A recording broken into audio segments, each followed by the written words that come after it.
أعوذ بالله من الشيطان الرجيم.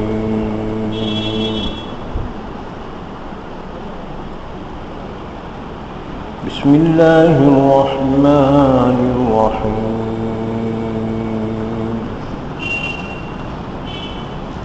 واللاتي يأتين الفاحشة من نسائكم فاستشهدوا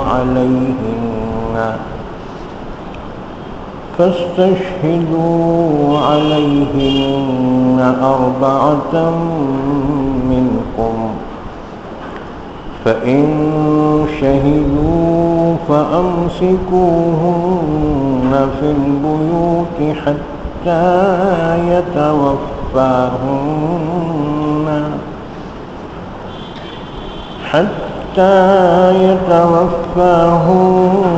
الموت أو يجعل الله لهن سبيلا. واللذان يأتيانها منكم فآذوهما، فإن تابا وأصلحا فأعرضوا عنهما، إن الله كان توابا رحيما. إنما التوبة على الله للذين يعملون السوء بجهالة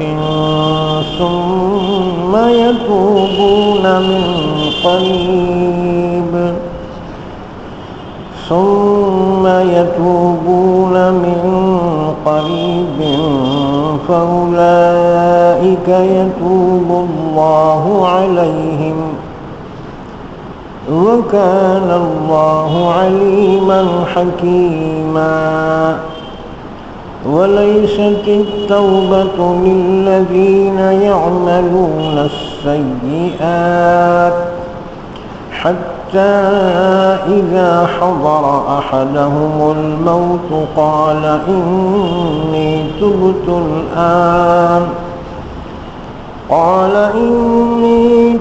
الآن ولا الذين يموتون وهم كفار، أولئك أعتدنا لهم عذابا أليما.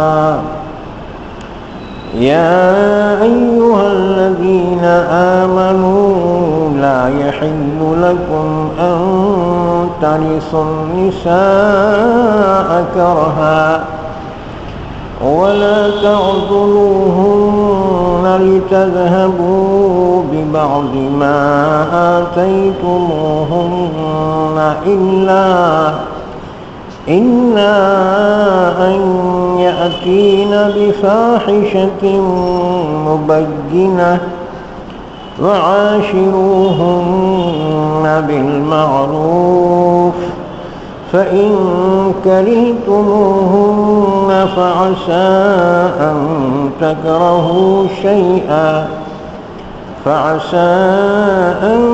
تكرهوا شيئا ويجعل الله فيه خيرا كثيرا. وإن أردتم استبدال زوج مكان زوج وآتيتم إحداهن قنطارا فلا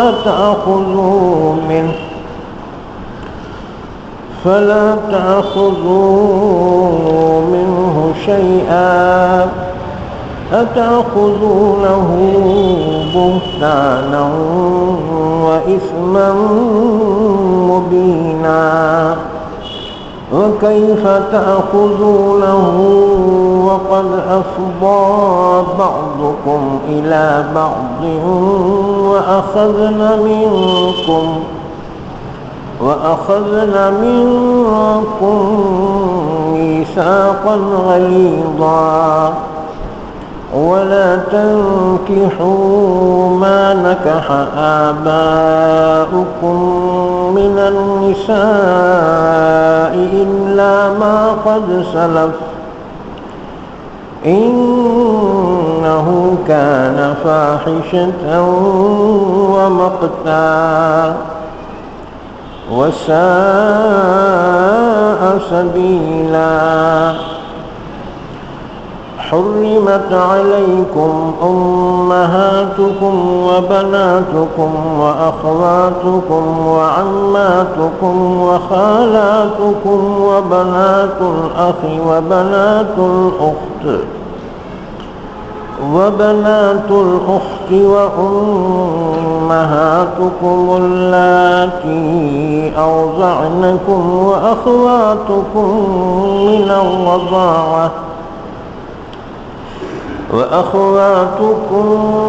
من الرضاعة وأمهات نسائكم وربائبكم اللاتي في حجوركم من نسائكم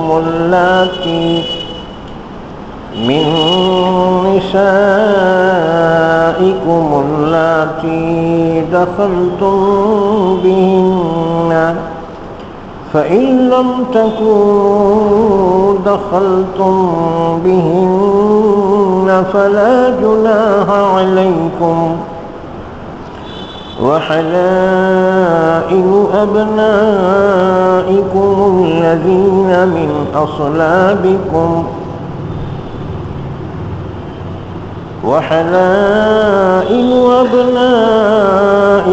الذين من أصلابكم وأن تجمعوا بين الأختين إلا ما قد سلف،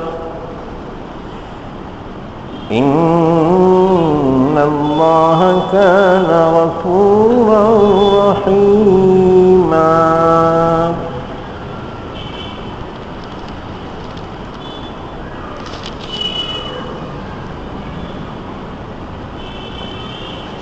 پناہ میں آتا ہوں میں اللہ کی شیطان مردود سے. شروع کرتا ہوں میں اللہ کے نام سے جو بڑا مہربان نہایت رحم کرنے والا ہے. واللاتی یاتین الفاحشۃ من نسائکم، اور جو بدکاری کرے تمہاری عورتوں میں سے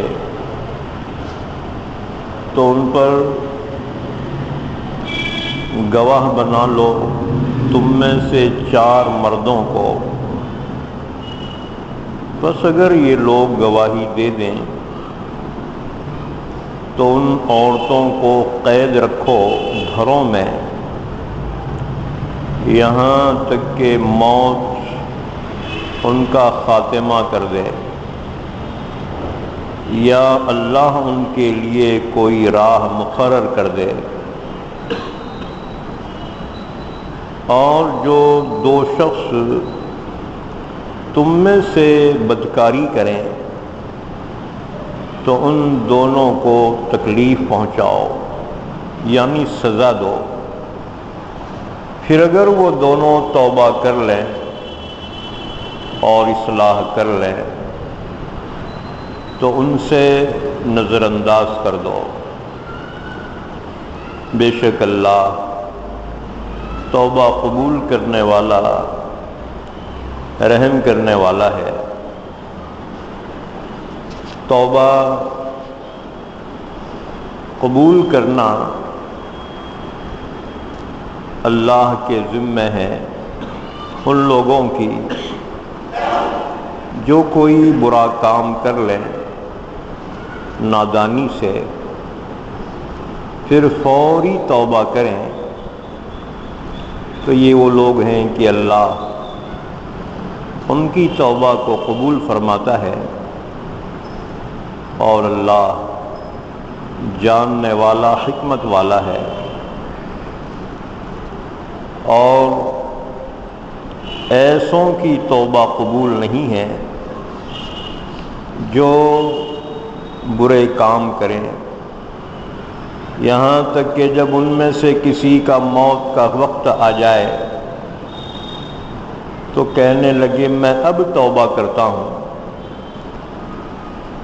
اور ان لوگوں کی بھی توبہ قبول نہیں ہے جو اس حال میں مر جاتے ہیں کہ وہ کافر ہیں۔ یہ وہ لوگ ہیں کہ ہم نے تیار کر رکھا ہے ان کے لیے دردناک عذاب۔ اے ایمان والو، حلال نہیں ہے تمہارے لیے کہ تم عورتوں کے وارث بن جاؤ زبردستی، اور ان کو اس لیے نہ روکو کہ وہ لے جائیں اس مال کے بعض حصے کو جو تم نے ان کو دے رکھا ہے، ہاں مگر یہ کہ وہ کوئی علانیہ بدکاری کر لیں اور ان کے ساتھ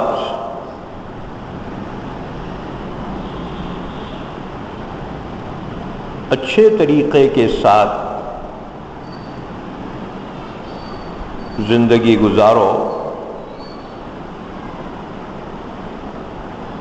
بس اگر تم ان کو ناپسند کرو تو امید ہے کہ ایک چیز کو تم ناپسند کرو اور اللہ اس میں بہت سا خیر رکھ دے، اور اگر تم ارادہ کر لو کہ ایک بیوی کو بدل کر دوسری کو نکاح میں لے آؤ، اور تم نے ان میں سے کسی کو ڈھیروں ڈھیر سونا دے رکھا ہے، تو اس میں سے کوئی چیز نہ لو، کیا تم اس کو لے رہے ہو بہتان لگا کر اور صریح گناہ کے ساتھ؟ اور تم اس کو کس طرح سے لے سکتے ہو حالانکہ تم میں سے بعض کی طرف تنہائی میں پہنچ چکا ہے، اور ان عورتوں نے تم سے پختہ عہد لیا ہے، اور مت نکاح کرو ان عورتوں سے جن سے نکاح کر چکے تمہارے باپ دادا، ہاں مگر جو گزر چکا سو گزر چکا۔ بے شک یہ بڑی ہی بے حیائی کی بات ہے اور گناہ کی بات ہے، اور یہ بہت برا راستہ ہے۔ تم پر حرام کی گئی ہیں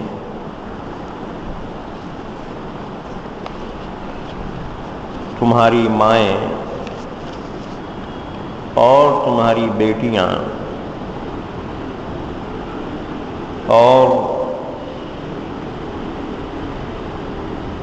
تمہاری بہنیں اور تمہاری پھوپھیاں اور تمہاری خالائیں اور بھتیجیاں اور بھانجیاں اور تمہاری وہ مائیں جنہوں نے تم کو دودھ پلایا ہے، اور تمہاری دودھ شریک بہنیں اور تمہاری بیویوں کی مائیں اور تمہاری لے پالک لڑکیاں جو تمہاری گود میں ہوں، یعنی جو تمہاری سرپرستی میں ہوں، تمہارے ان عورتوں کی جن کے ساتھ تم نے دخول کیا ہے، بس اگر تم نے ان کے ساتھ دخول نہیں کیا تو ان سے نکاح میں تم پر کوئی گناہ نہیں، اور حرام کی گئی ہیں تمہارے بیٹوں کی بیویاں، وہ بیٹے جو تمہاری صلب سے ہو، اور حرام ہے یہ کہ تم جمع کرو دو بہنوں کے درمیان مگر جو گزر چکا سو گزر چکا، بے شک اللہ بڑا ہی معاف کرنے والا، نہایت رحم کرنے والا ہے۔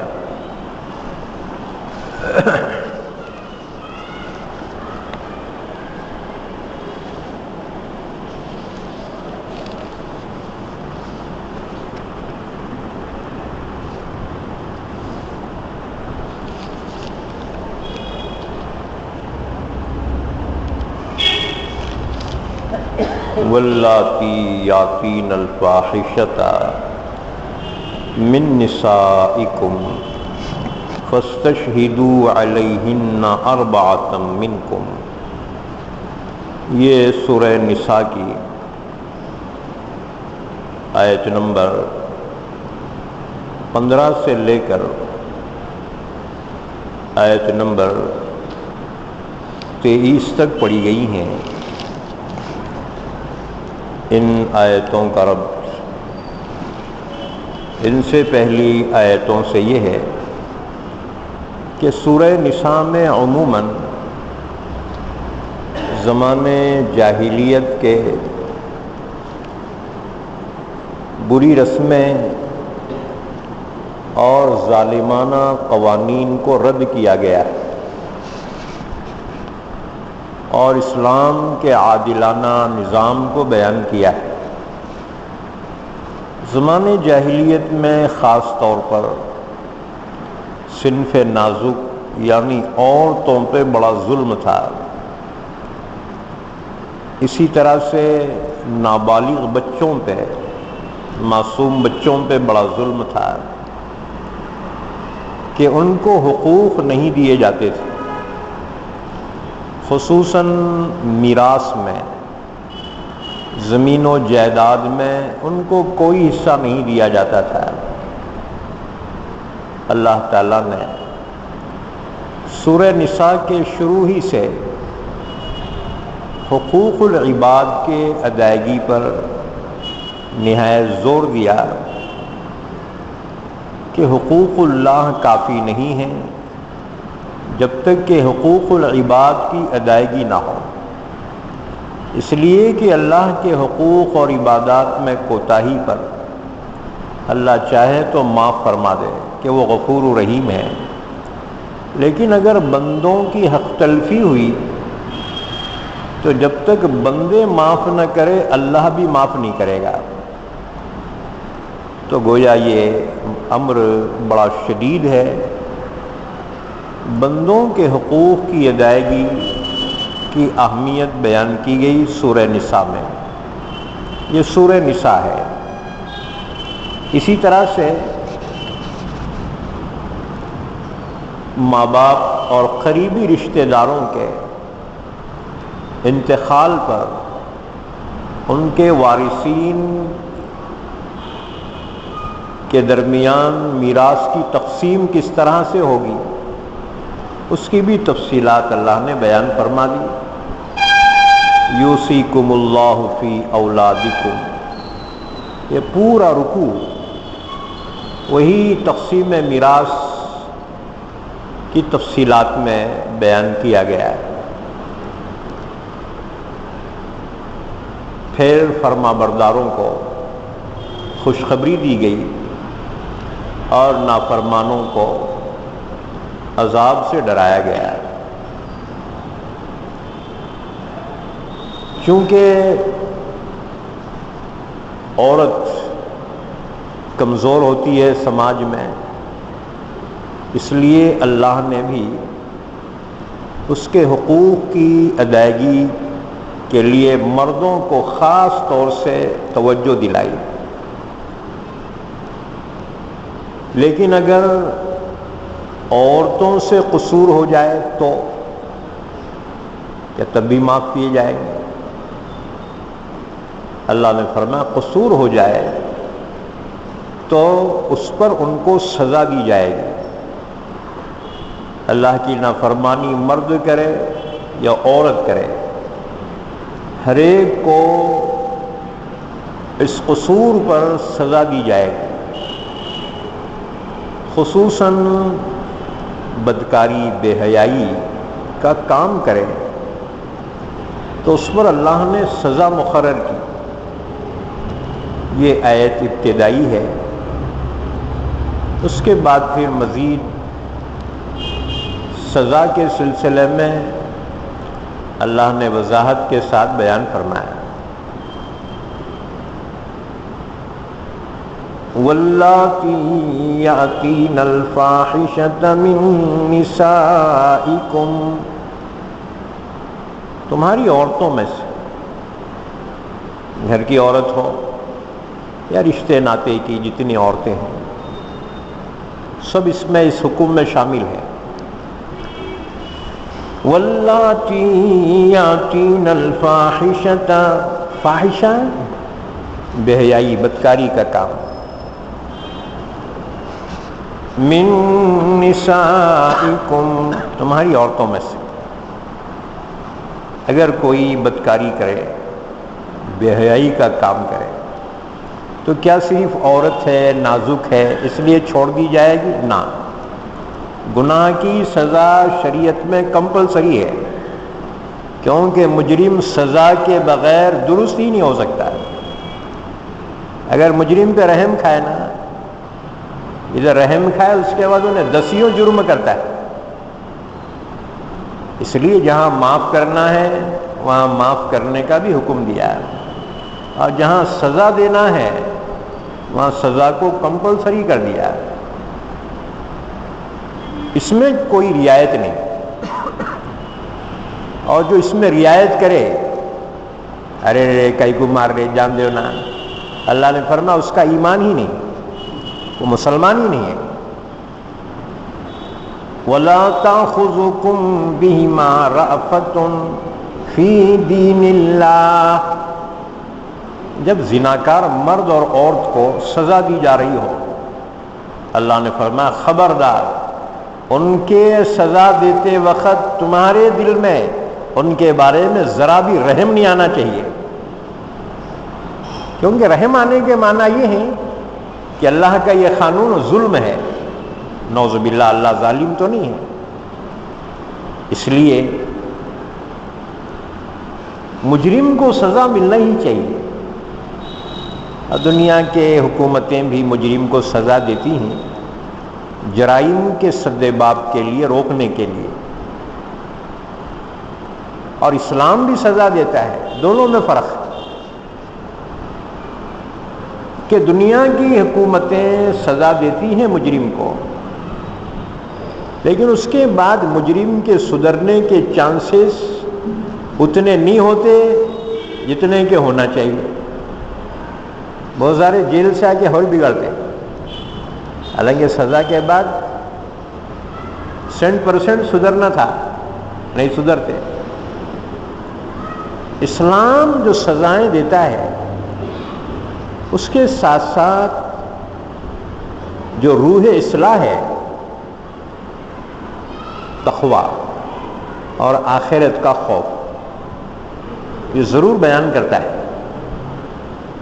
کہ دیکھو یہ سزا کوئی چیز نہیں ہے، آخرت کے عذاب سے ڈرو جو اس سے شدید ہے۔ تو ظاہر بات ہے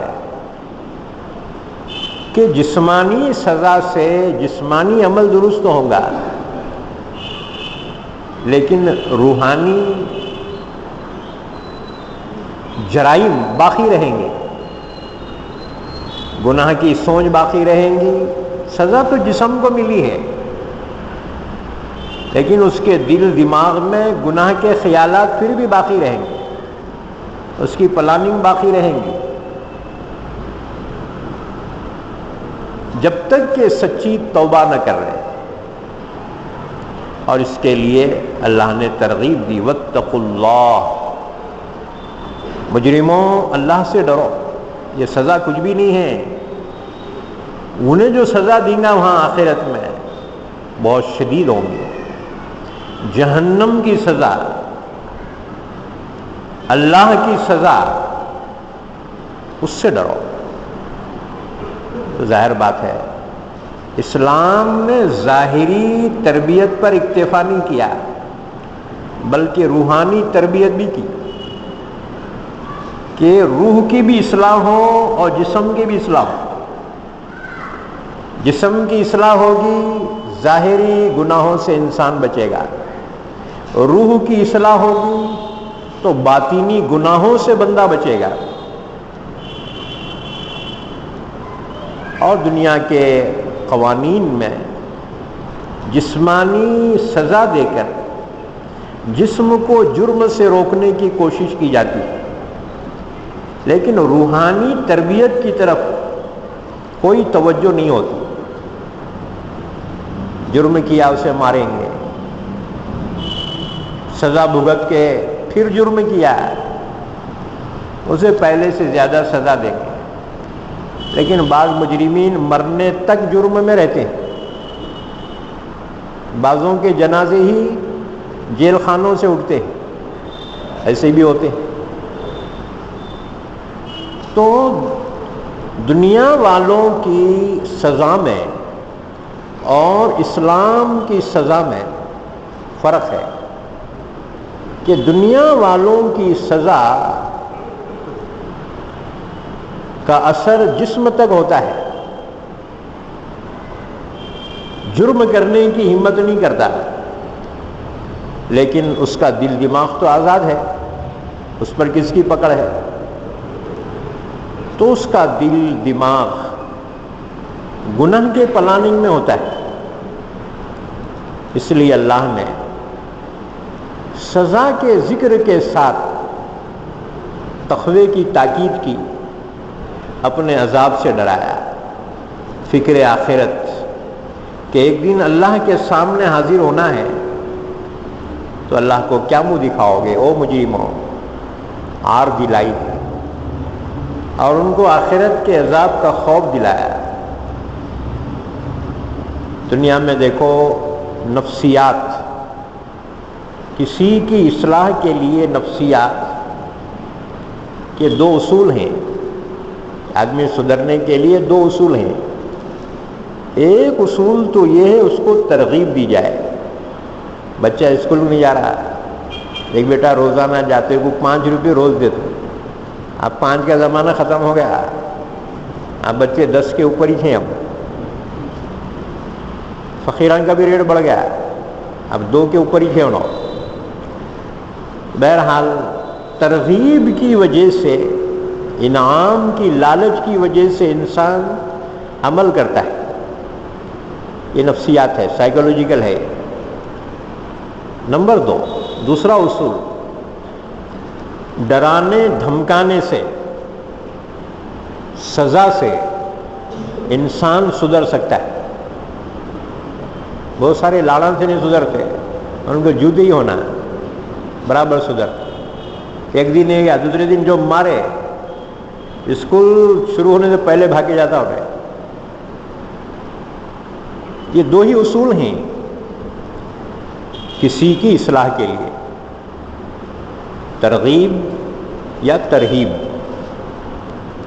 انعام کا لالچ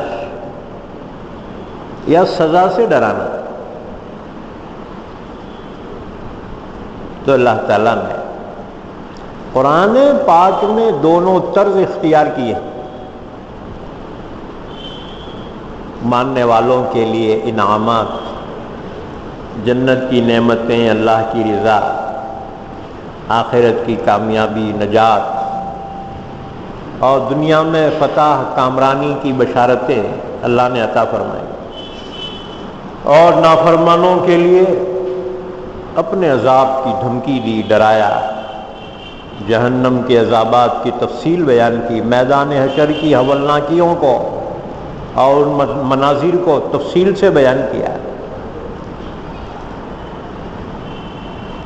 تو بہرحال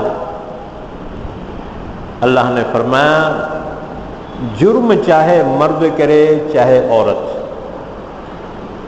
ان کو سزا دی جائے گی۔ اب ہمارا معاملہ الٹا، جس کو نہیں دینا اس کو سزا دے دیتے، اور جس کو دینا ہے اسے بتا رہے جان دو پاپ بیچارہ بعد میں پھر اچھا ہی ہاتھ دے دیتا ہے۔ اسلام نے اس کی رعایت نہیں کی۔ ہاں، جرم کو ثابت کرنے کے لیے جو شرطیں لگائی ہیں وہ سخت سزائیں لگائی کہ کوئی بھی روز اٹھ کے کسی پہ الزام نہیں لگا سکتا، اس کے لیے گواہ، ثبوت یا اعتراف جرم، اس کو لازم قرار دیا گیا۔ فرمایا واللاتی یأتین الفاحشۃ من نسائکم، تمہاری عورتوں میں سے جو بدکاری کریں، بے حیائی کا کام کریں، فاستشہدوا علیہن اربعۃ منکم، تو اس بدکاری پر گواہ مقرر کرو، اور جب تک گواہ گواہی نہ دے اس کو سزا نہیں دی جائے گی۔ محض شک اور شبہ سے حدود اور سزائیں ساقط ہو جاتی ہیں۔ باضابطہ عینی شاہدین، آنکھوں سے دیکھے ہوئے اس منظر کو اگر اس کے ساتھ گواہی دیں، اور گواہی دینے والے 4 مرد ہونا، عورتوں کی گواہی اس میں معتبر نہیں ہے، کیونکہ عورتوں گواہی معتبر ہوتی تو ان میں ایک صفت حسد کی ہے، ذرا حسد ہوا برابر الزام لگاتی اس پہ، تو کیا روز اٹھ کے یہ کام کریں گی شریعت؟ اس لیے 4 مرد گواہ ہوں، اور وہ 4 مرد گواہ مسلمان ہوں، اللہ کے دل میں خوف رہتا ان کے، کسی پہ بیجا الزام نہیں لگا سکتے۔ اگر یہ قورم پورا ہو اور وہ کسی عورت کی بدکاری کو ثابت کر دیں، اس عورت کو اس جرم پہ سزا دی جائے گی۔ چونکہ شروع میں آیت نازل ہوئی تو وہ سزا کیا دی جائے اس کا ذکر اس میں نہیں آیا۔ سورہ نور میں 18ویں پارے میں اس کا ذکر آیا، اور ہم نے وہ سورہ نور کی تفسیر وہاں دیگلور ناکے پہ انوار المساجد میں کر دیے ہیں، وہ مضمون گزر چکے ہیں۔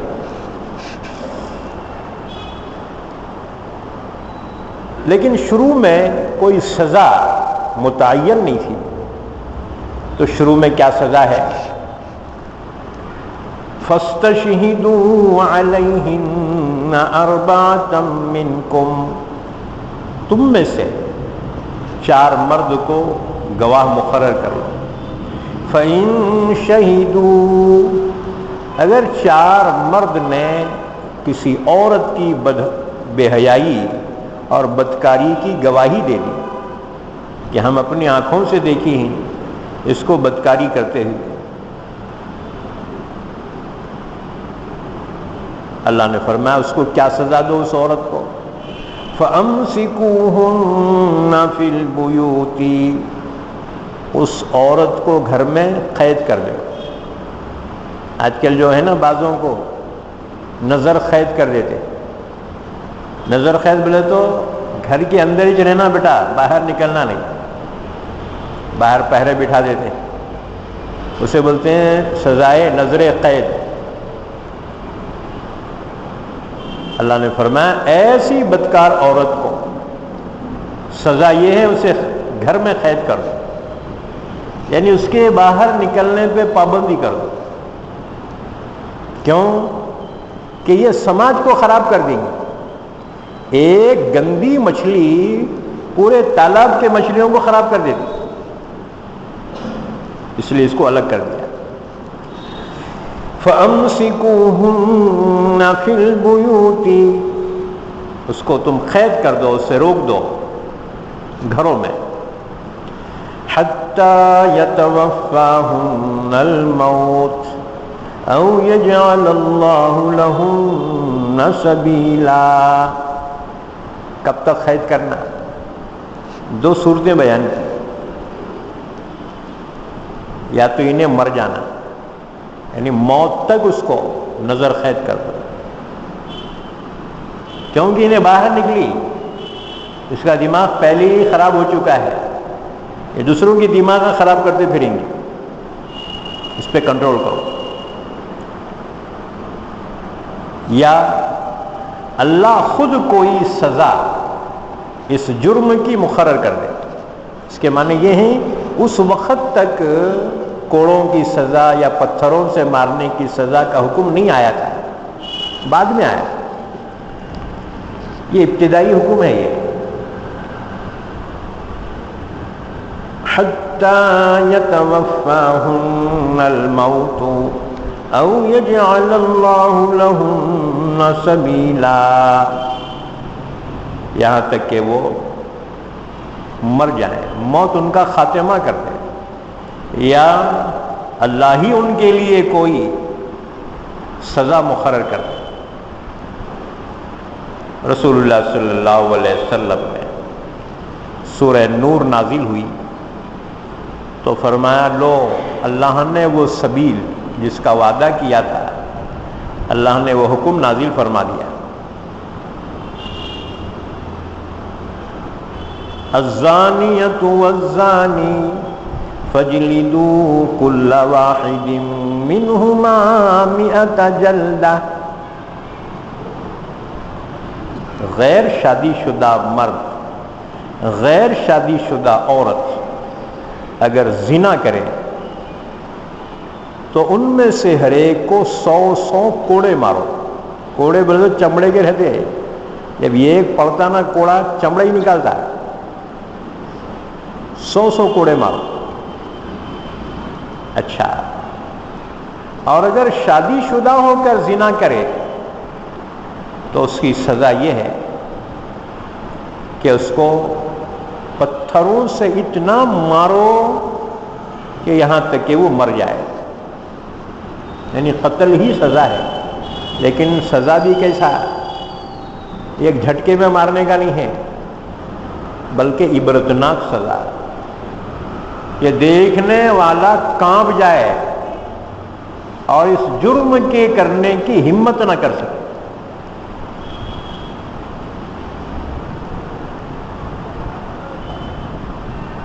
حضرت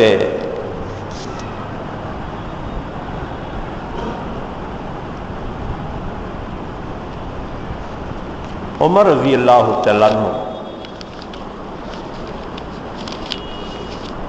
فرماتے ہیں ان اللہ بعث محمد بالحق وانزل علیہ الکتاب فکان مما انزل اللہ فکان مما انزل اللہ تعالی آیت الرجم رجم رسول اللہ صلی اللہ علیہ وسلم ورجمنا بعدہ والرجم فی کتاب اللہ حق علی من زنا اذا احسن من الرجال والنساء. یہ حدیث بخاری اور مسلم دونوں کی ہے.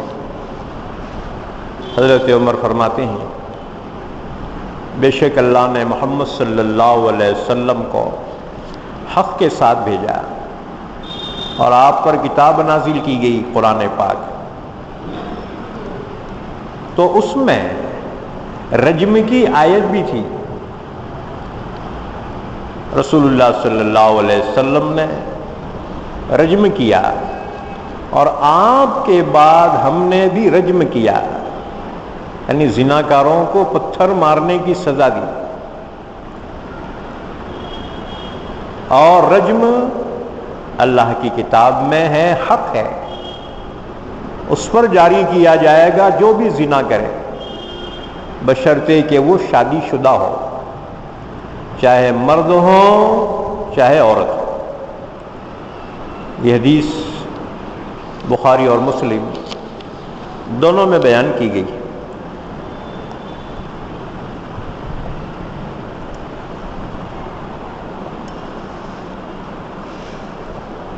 حضرت عبداللہ ابن عباس رضی اللہ تعالیٰ عنہ سبیلا کی تفسیر میں فرماتے ہیں، الرجم للسیب والجلد للبکر۔ آپ نے فرمایا زنا کے سلسلے میں سزا یہ ہے کہ شادی شدہ ہو کر زنا کیا ہے تو اس کو رجم یعنی پتھروں سے مار مار کر ختم کر دیا جائے گا۔ اور اللہ نے فرمایا اس موقع پر مسلمان جمع ہو اور یہ نظارہ اپنی آنکھوں سے دیکھیں، یہ کوئی بند کوٹری میں نہیں مارا جائے گا ان کو، بلکہ پہلا پتھر امیر المومنین کا ہوگا یا قاضی عدالت کا ہوگا، اس کے بعد تمام ایمان والے اسے پتھر مارے، گڑھا کیا جائے گا، مرد کو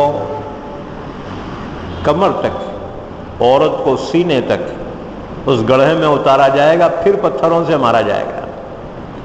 تو ایک پتھر لگ جائے بھاگ جائیں گا، پھر کیا پکڑ لیتے اس کو۔ یہ سزا برحق ہے۔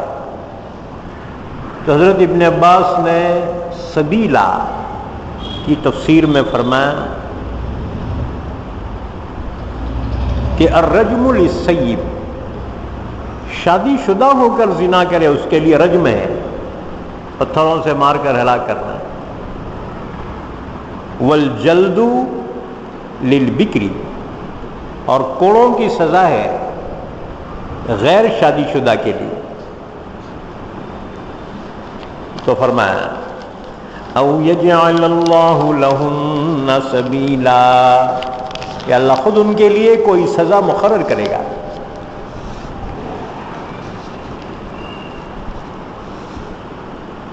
اس کے بعد پھر ایک اور بات بیان کی، ایک اور مسئلہ بیان کی آیت میں کہ اگر کوئی مرد سے اپنی خواہش پوری کرے، اغلام بازی یا قوم لوط والا عمل، یا اسے مراٹھی میں کہو سم لینگک، ہم جنس پرستی، مرد سے بدکاری کرے اور اس کی وجہ سے وہ بیماری پیدا ہو رہی، ایڈس کی بیماری اسی وجہ سے ہو رہی، تو اللہ نے فرمایا واللذان یاتیانها منکم فآذوہما، تم میں سے اگر دو مرد آپس میں ایک دوسرے سے خواہش پوری کرے یعنی بدکاری کرے تو ان دونوں کو مارو، ان کو تکلیف پہنچاؤ یعنی سزا دو۔ فَإِن تَابَا، پھر اگر وہ دونوں توبہ کرے، وَأَصْلَحَا، اور سدھر گئے، فَأَعْرِضُوا عَنْهُمَا، تو پھر ان سے اعراض نہ کرو، جان دے سدھر گئے نا، چھوڑ دو۔ اِنَّ اللَّهَ كَانَ تَوَّابًا رَحِيمًا، بے شک اللہ توبہ قبول کرنے والا، نہایت رحم کرنے والا ہے۔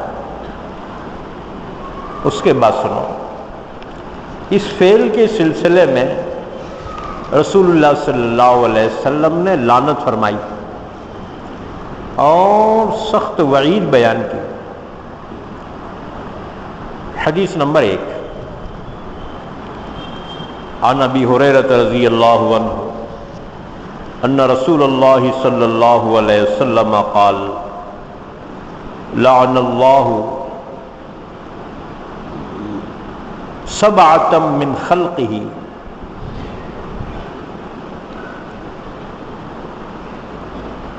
من فوق 7 سماوات وردد اللعنة على واحد منهم 3 ولعن كل واحد منهم لعنة تكفيه قال ملعون من عمل عمل قوم لوط ملعون من عمل عمل قوم لوط ملعون من عمل عمل قوم لوط۔ اس حدیث کو الترغیب والترہیب میں بیان کیا گیا ہے۔ حدیث پاک کا ترجمہ یہ ہے، ابو ہریرہ رضی اللہ تعالیٰ عنہ سے روایت ہے، رسول اللہ صلی اللہ علیہ وسلم نے فرمایا، اللہ نے اپنی مخلوق میں سے 7 قسم کے لوگوں پر 7 آسمانوں کے اوپر سے لعنت بھیجی ہے، یعنی اللہ نے عرش سے ان پر لعنت بھیجی ہے، اور ان 7 میں سے ایک پر 3 مرتبہ لعنت بھیجی، باقی پہ ایک بار، اور ان میں سے ایک پر 3 مرتبہ لعنت بھیجی ہے، اور باقی پر 1 دفعہ۔ آپ نے فرمایا کہ اللہ تعالیٰ نے فرمایا، ملعون ہے وہ شخص جو قوم لوط والا عمل کرتا ہے، یعنی ہم جنس پرستی۔ ملعون ہے وہ شخص جو قوم لوط والا عمل کرتا ہے، ملعون ہے وہ شخص جو قوم لوط والا عمل کرتا ہے۔ حدیث نمبر 2، عن ابی ہریرہ رضی اللہ عنہ عن النبی صلی اللہ علیہ وسلم انہ قال،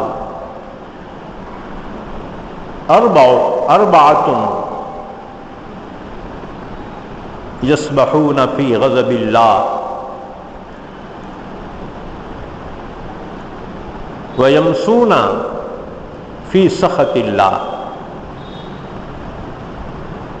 قُلْتُ مَنْ هُمْ يَا رَسُولَ اللَّهِ؟ قَالَ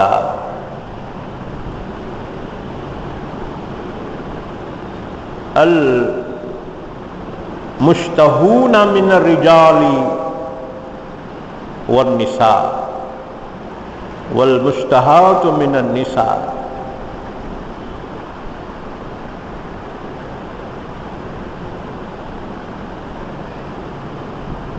بالرجال والذی یاتی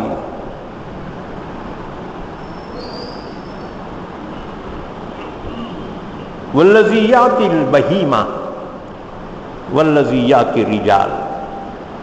ابو ہریرہ رضی اللہ تعالیٰ عنہ کی روایت ہے، رسول اللہ صلی اللہ علیہ وسلم نے فرمایا، 4 آدمی صبح کے وقت اللہ کے غضب میں ہوتے ہیں، اور شام کو بھی اللہ ان سے ناراض ہوتا ہے۔ ابو ہریرہ کہتے ہیں، میں نے پوچھا یا رسول اللہ وہ کون لوگ ہیں؟ آپ نے فرمایا، وہ مرد جو عورتوں کی طرح بنتے ہیں، ان پر اللہ کی لعنت ہے، صبح شام اللہ ان پہ غضبناک ہوتا ہے۔ اور وہ عورتیں جو مردوں کی طرح سے بنتی ہیں، اب آج کل دیکھو مسلم بچیاں مردوں کا لباس پہنتی ہیں، اللہ کے نبی نے فرمایا کہ صبح شام اللہ کا غضب اور لعنت ان پر ہوتی، اس لیے اپنی بچیوں کے لیے جو لباس ہو وہ لباس لیڈیز لباس ہی ہو، جینٹس نہ ہو۔ اب بات رہتے بیٹے نہیں ہیں، بیٹیاں تھیں، بیٹیاں کو بیٹوں کا لباس پہناتے، لوگ کنفیوز میں ہوتے، ارے بیٹا ہوا کیسے؟ اللہ کے نبی نے فرمایا وہ صبح شام اللہ کے غضب میں اور لعنت میں ہوتا ہے. جو اوریجنلٹی ہے اسی طرح سے ان کو رہنے دو. اللہ کی تخلیق میں تبدیل مت کرو اور تبدیل کرنے کی کوشش نہ کرو. اسی طرح سے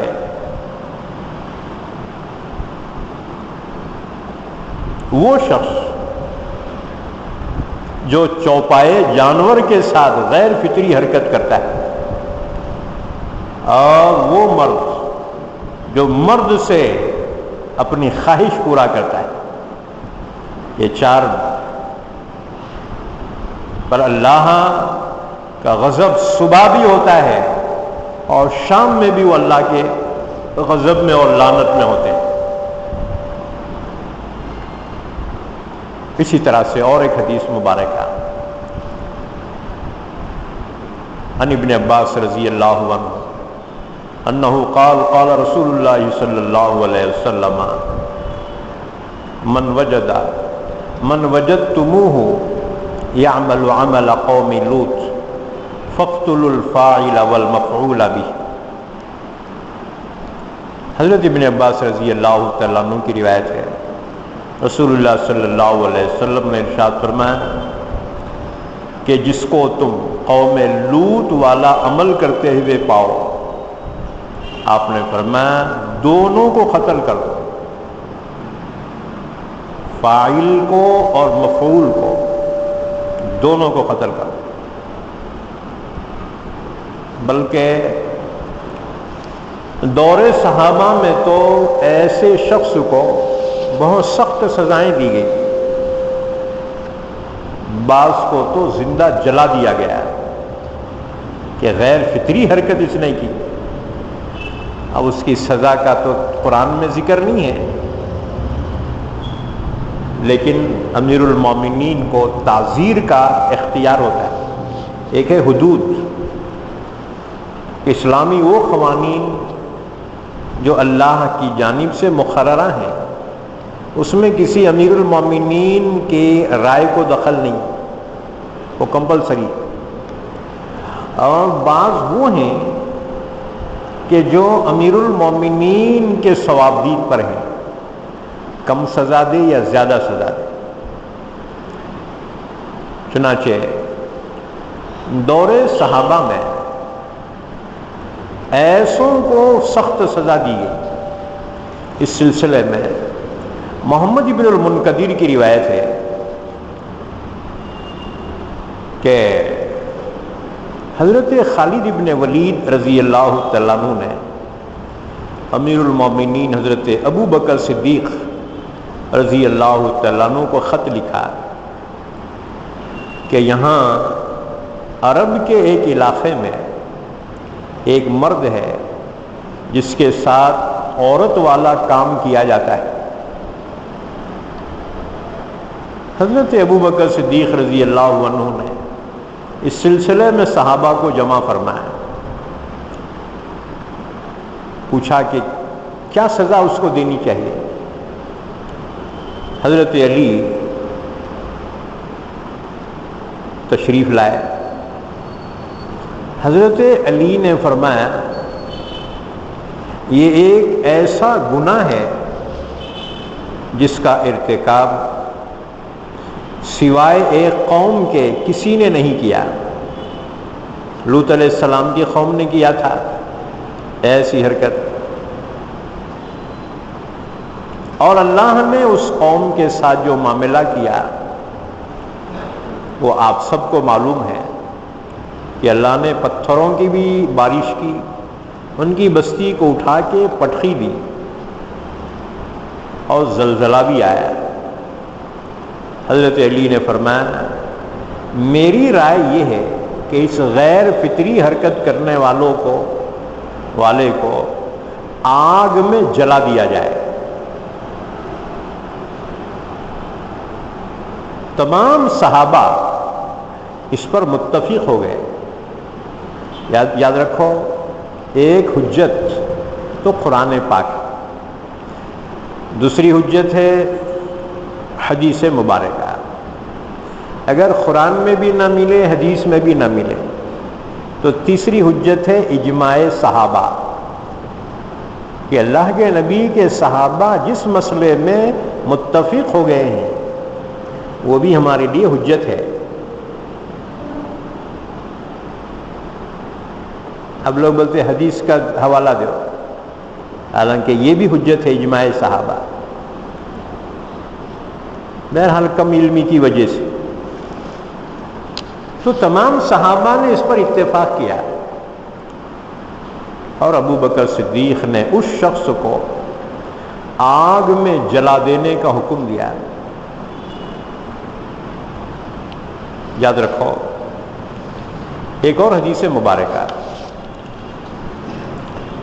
عن ابن عباس رضی اللہ عنہ ان رسول اللہ صلی اللہ علیہ وسلم قال لا ينظر الله عز وجل الى رجل اتى رجلا او امرأة فی دبرها۔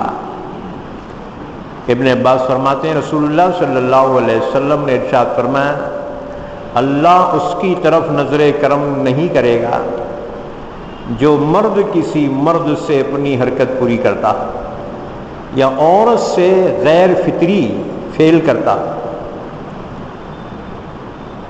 اور بھی بہت سی احادیث مبارکہ اس سلسلے میں بیان کی گئی۔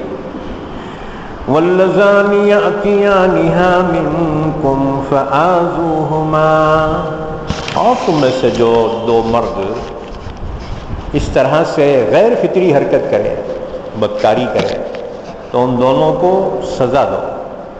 فَإِن تَابَا وَأَصْلَحَا، پھر اگر وہ توبہ کر لیں اور اپنی اصلاح کر لیں، فَأَعْرِضُوا عَنْهُمَا، تو ان سے اعراض کرو، یعنی خواہ مخواہ تانے دیتے مت پھرو، کیوں نہیں تو فلاں ہے نا، اللہ نے فرمایا خبردار، انہیں توبہ کر لیا نا، اب اس کو تانے تشنی نہ کرو، آر مت دلاؤ، کیونکہ اللہ معاف کرنے والا ہے، تم کون ہوتے؟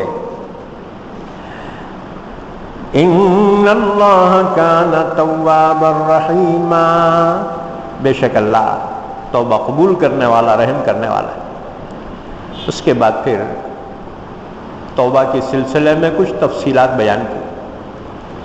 انما التوبة على الله للذين يعملون السوء بجهالة ثم يتوبون من قريب فأولئك يتوب الله عليهم وكان الله عليما حكيما۔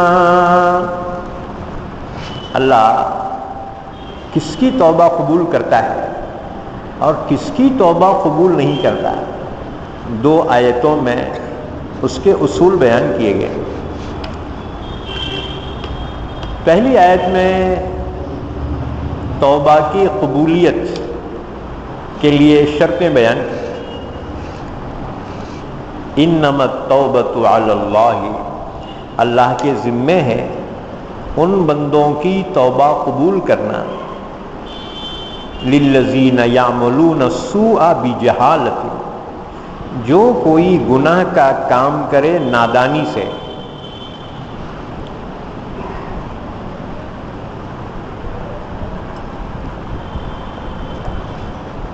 یعنی بلا قصد ارادہ کے، یا کسی کے دباؤ میں آ کر مجبور کیا گیا اور گناہ ہو گیا، یہ ہے نادانی میں گناہ ہونا۔ پھر گناہ کے فوری بعد توبہ کر لیں، یعنی لمبا گیپ نہیں ہونا کہ گناہ کر کے چھوڑا، یادش نہیں آ رہا، دیکھیں گے رمضان مبارک میں، دیکھیں گے شب قدر میں، ارے جب تک تو رہتا کہ چل جاتا ہے۔ فوری توبہ۔ ثم یتوبون من قریب، قریب یعنی فوری بات، گناہ کے فوری بعد توبہ کریں۔ فَأُولَئِكَ يَتُوبُ اللَّهُ عَلَيْهِمْ، یہ وہ لوگ ہیں اللہ ان کی توبہ قبول کرتا ہے۔ توبہ کے معنی رجوع کرنے کے ہیں۔ اللہ تعالیٰ ان بندوں کی طرف متوجہ ہوتا ہے رحمت کے ساتھ جن بندوں کے گناہوں سے غضبناک ہو چکا تھا، اللہ تعالیٰ پھر سے رحمت کے ساتھ متوجہ ہوتا ہے۔ وَكَانَ اللَّهُ عَلِيمًا حَكِيمًا، اور اللہ تعالیٰ جاننے والا ہے، حکمت والا ہے، یعنی جب چاہتا ہے قبول کرتا ہے۔ اب ہم یہ اس پہ پریشر نہیں ڈال سکتے کہ میں توبہ کرا تو قبول کیوں نہیں کرا، ہاں تمہارے باپ کا نوکر ہے، وہ تو صاحب اختیار مالک ملک ہے، موقع کے مناسب جب چاہے تمہاری توبہ قبول کرتا ہے، وہ پابند نہیں ہے اس کا۔ ہاں البتہ مہربان ضرور ہے، حکمت والا بھی ہے، اور حکیم کا کوئی فعل حکمت سے خالی نہیں ہوتا۔ اللہ تعالیٰ بندوں کی توبہ قبول فرماتا ہے بندے کے احوال کے مطابق، کہ معاف کرے تو انہیں سدھرتا کیا ہے، اگر سدھرنے کی چانسز ہے اللہ معاف کر دیتا ہے، اور انہیں اور بگڑنے کا رہا اللہ پھر اس کے حال پہ چھوڑ دیتا ہے، یہاں تک کہ گناہوں کی دلدل میں پھنستا ہے، پھر اللہ اچانک عذاب کے ذریعے سے اس کی پکڑ فرماتا ہے، پھر اسے مہلت نہیں دی جاتی۔ اس کے بعد فرمایا کن لوگوں کی توبہ اللہ قبول نہیں کرتا؟ وَلَيْسَتِ التَّوْبَةُ لِلَّذِينَ يَعْمَلُونَ السَّيِّئَاتِ حَتَّى إِذَا حَضَرَ أَحَدَهُمُ الْمَوْتُ قَالَ إِنِّي تُبْتُ الْآنَ وَلَا الَّذِينَ يَمُوتُونَ وَهُمْ كُفَّارٌ أُولَئِكَ أَعْتَدْنَا لَهُمْ عَذَابًا أَلِيمًا۔ اللہ ان لوگوں کی توبہ قبول نہیں کرتا کہ جس کی موت کا وقت آ جائے اور غرغرہ لگ جائے، سکرات، خر خر آواز آنے لگے، یعنی روح اٹک رہی اس کی، نکلنے کو تڑپ رہی ہے، سمجھو اس کا آخری وقت ہے، ایسے وقت توبہ کرا قبول نہیں ہوگی، کیونکہ ایسے وقت آخرت کے مناظر اس کے سامنے آتے ہیں۔ اب اس کا ایمان بالغیب نہیں رہتا، وہ مشاہدے میں آ جاتا ہے، اور دنیا میں معتبر ایمان بالغیب ہے محض نبی پر اعتماد کر کے اللہ پر، اس کے احکامات پر ایمان لانا۔ اگر خود آنکھوں سے دیکھ لیا یقین آ گیا، کمال نہیں کیا، کیونکہ امتحان نہیں ہوا، پھر وہ دیکھے تو کوئی بھی مانتا، بن دیکھے نبی پر اعتماد کرتے ہوئے مان لینا، یہی ایمان بالغیب ہے۔ لیکن جب سکرات کا عالم ہوتا ہے تو موت کے فرشتے اس کو نظر آنے لگتے ہیں، ایسے موقع پر اگر کوئی گنہگار توبہ کرنا چاہے، اللہ نے فرمایا اس کی توبہ قبول نہیں ہوگی۔ اسی طرح کوئی کافر ایسے موقع پر ایمان لانا چاہے، اس کا ایمان معتبر نہیں۔ اسی لیے فرعون نے کلمہ پڑھا آخر میں، لیکن اس کا کلمہ پڑھنا معتبر نہیں۔ کیوں؟ موت کے وقت اس نے جو منظر دیکھے آخرت کے اور غرق ہو رہا تھا، اس وقت جو ہے اس نے کلمہ پڑھا، اللہ نے اس کے ایمان کو قبول نہیں کیا۔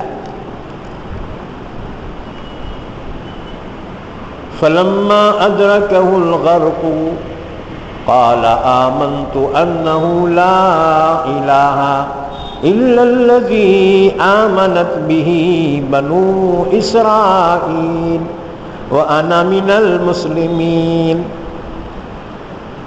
جب غرق بچکا کھانے لگا نا سمندر میں، تو ایک دم جو ہے کلمہ پڑھنا شروع کیا، اللہ کی طرف سے کہا گیا آنا، کم وقت اب ایمان لاتا، 400 سال جلا کے کھایا، 400 سال نافرمانی کی. الآن وقد عصیت قبل، اس سے پہلے تو نافرمانی کرتا رہا، اب تیرا کلمہ پڑھنا معتبر نہیں. ہمارے دماغ ارے انہیں کلمہ پڑھ رہا تھا نا جی، قبول کرنا تھا. ہاں قانون اللہ کا ہے، ہم اس میں جو ہے مداخلت نہیں کر سکتے، اور کوئی حکومت بھی نہیں کر سکتی مداخلت. اللہ کا قانون ہے. انسانوں کا ہوتا اس میں کھاڑ کھوڑ، اس میں تبدیلی، اس میں بدلاؤ کر سکتے تھے، لیکن اللہ کے قانون لا تبدیل لکلمات اللہ، اللہ کے کلمات و قانون کو کوئی بدل نہیں سکتا. تو ایسے موقع پہ اگر کوئی کافر کلمہ پڑھے ایمان لائے تو اس کا ایمان لانا معتبر نہیں. اس کو فرمایا وَلَيْسَتِ التَّوْبَةُ لِلَّذِينَ يَعْمَلُونَ السَّيِّئَاتِ، اور اس کی توبہ قبول نہیں ہے جو برا عمل کرتے ہیں. حَتَّى إِذَا حَضَرَ أَحَدَهُمُ الْمَوْتُ، یہاں تک کہ ان میں سے کسی کی موت کا وقت آ جاتا ہے. قَالَ إِنِّي تُبْتُ الْآنَ، کہنے لگا اب میں توبہ کرتا ہوں. اللہ نے فرمایا تیری توبہ قبول نہیں. وَلَلَّذِينَ يَمُوتُونَ وَهُمْ كُفَّارٌ، اور ان کا بھی ایمان اور توبہ معتبر نہیں جو مر جاتے ہوں کفر کی حالت میں. اگر وہ کفر سے توبہ کرنا چاہے معتبر نہیں. اولئک اعتدنا لهم عذابا الیما، یہ وہ لوگ ہیں کہ ہم نے تیار کر رکھا ہے ان کے لیے دردناک عذاب، ان کا ٹھکانہ جہنم.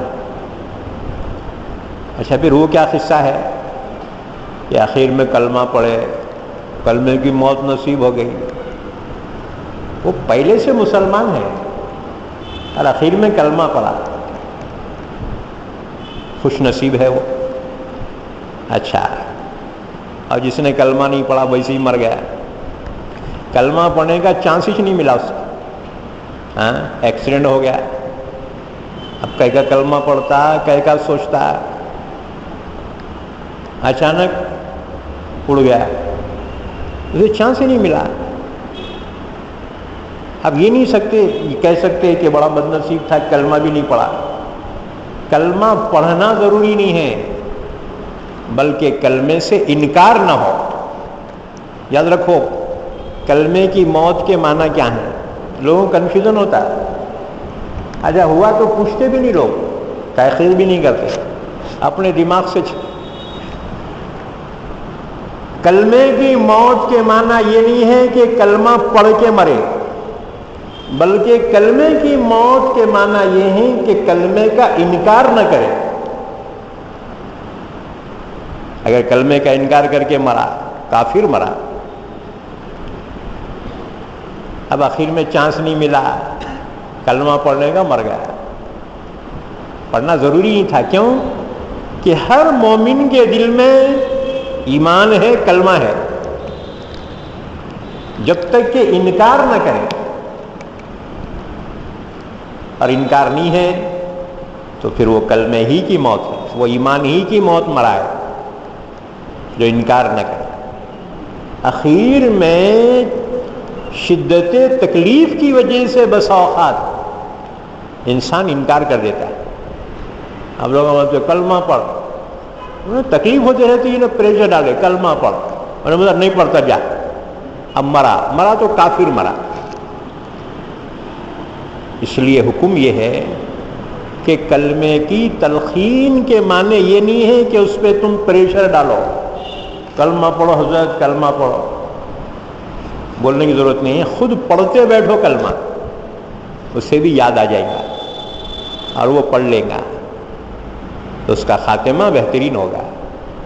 تو کلمے کی تلقین کرنا، اللہ کے نبی نے فرمایا لقینوا موتاکم بلا الہ الا اللہ، اپنے مرنے والوں کی تلقین کرو کلمے کے ذریعے سے، لیکن تلقین کے معنی پریشر ڈالنا نہیں، کیونکہ بڑی تکلیف میں ہوتا ہے کہ جان کنی کا عالم ہوتا ہے، روح نکلنے کا وقت ہوتا ہے، روح کی آسانی نکلتی ہے۔ حضرت علی فرماتے ہیں بس اس کی مثال یوں سمجھو کہ روح نکلنے کے وقت جو تکلیف ہوتی ہے، جیسے پرانا سوتی کپڑا، پرانا، اس کو بھگا کر کسی کانٹوں والے جھاڑ پہ پھیلایا اور اس کے بعد ایک حصے کو پکڑ کے یوں جھٹکے سے کھینچا ہے، تو اسے کپڑے پہ گزرتی ہے ایسی انسان پہ گزرتی، اتنی تکلیف۔ اسی لیے انبیاء کرام بھی دعا کرتے تھے یا اللہ ہمیں موت آسان کر دے، ہم بھی دعا کرنا چاہیے اللہ موت ہم پہ آسان فرما، ایمان کی موت عطا فرما، آسانی کے ساتھ دنیا سے یا اللہ رخصت ہونے کی توفیق عطا فرما۔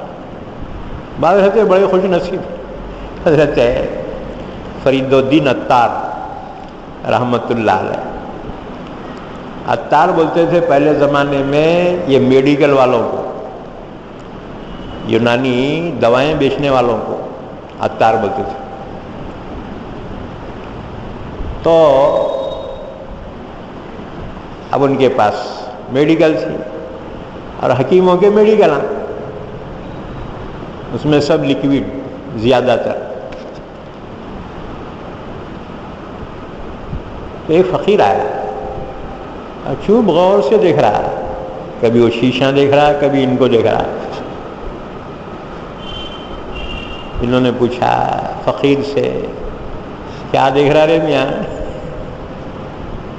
فقیر بولا میں یہ دیکھ رہا ہوں کہ ساری چیزیں جتنی ہیں یہ سب چپکنے والی ہیں، لکوڈ ہیں یہ، تو میں یہ سوچ رہا ہوں جب تیری موت کا وقت آئے گا تو تیری روح کون سے شیشی میں چپکیں گی نہیں معلوم۔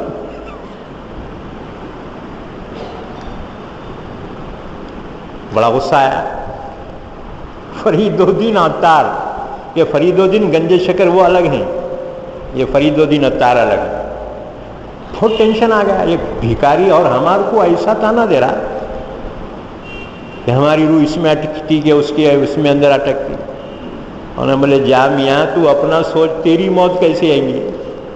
ہماری موت کا تیرے کو بھی فکر، دیکھ تیری موت کیسے آتی ہے، اپنا دیکھ۔ انہوں نے بولا تھوڑی جگہ ہے کیا میں تمہارے کو بتاتا ہوں؟ انہوں نے بولے یہاں دکان میں جگہ ہے۔ فقیر آیا، سویا اور کہا دیکھ یوں موت آتی،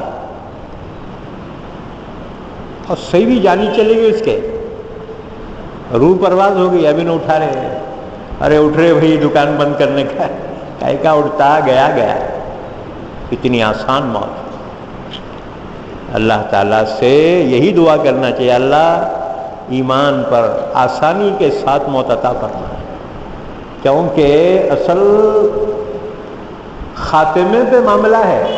بہت عبادتاں کرے، آخر میں جو ہے گمراہ ہو گئے، پوری عبادت بیکار، زندگی بھر گمراہی میں رہے، آخر میں ہدایت پر موت واقع ہو گئی، کامیاب۔ تو اصل جو ہے خاتمہ ہے۔ تو اللہ تعالیٰ نے فرمایا اس کی توبہ قبول نہیں ہوتی جس کی موت کا وقت آ جائے۔ اللہ کے نبی فرماتے ہیں غرغرہ لگنے سے پہلے کی توبہ اللہ قبول فرماتا ہے۔ جب غرغرہ لگ گیا یعنی روح حلق میں اٹک گئی تو اس کے لیے توبہ کا دروازہ بند ہو گیا، اور کافر کے لیے اب ایمان لانا فائدہ نہیں دے۔ اس کے بعد فرمایا یا ایھا الذین آمنوا لا یحل لکم ان ترثوا النساء کرہا۔ پانی ذرا ٹھنڈا لاؤ۔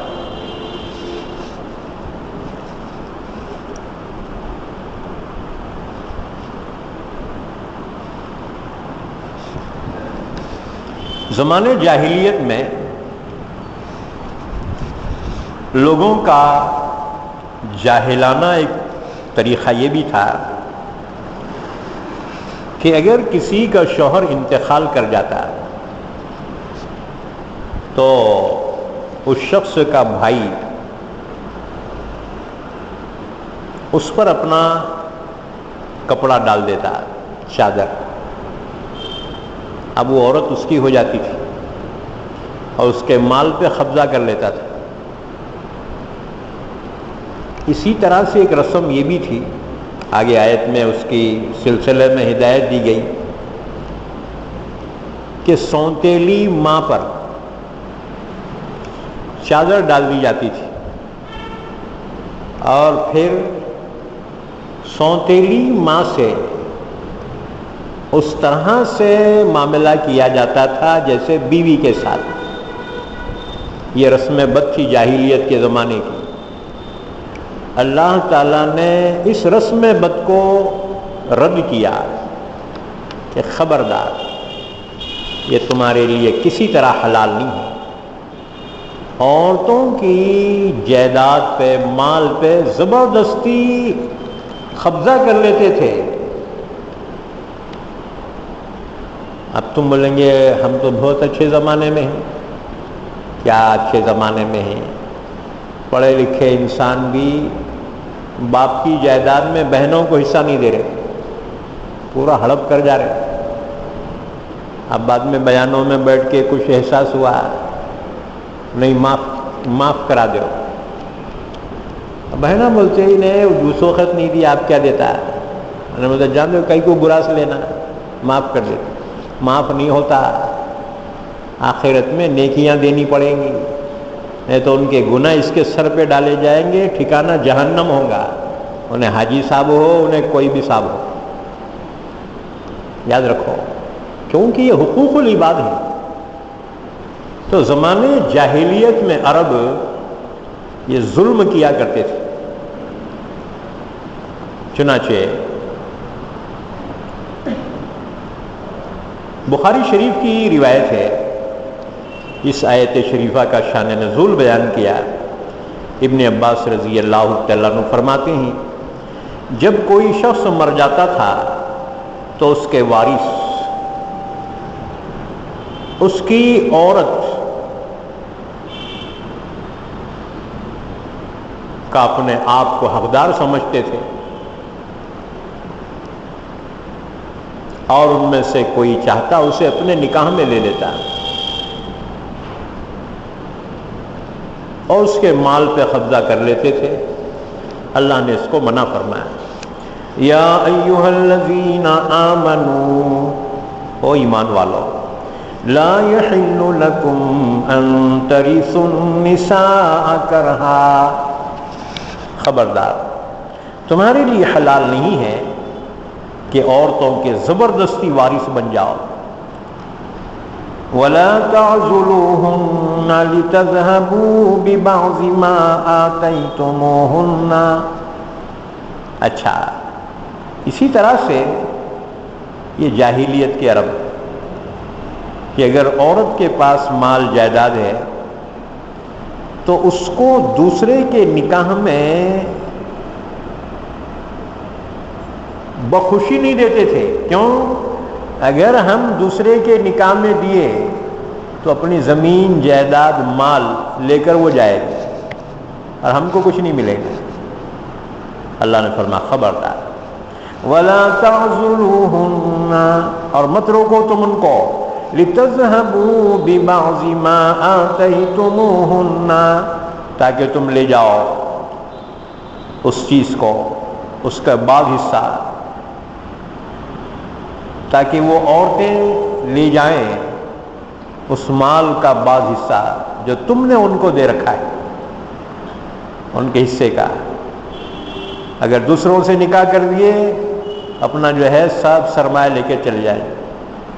إِلَّا أَن يَأْتِينَ بِفَاحِشَةٍ مُبَيِّنَةٍ، ہاں مگر وہ عورتیں علی اعلان بدکاری کریں تو بطور سزا کے تم جو ہے ان کو روک سکتے ہو.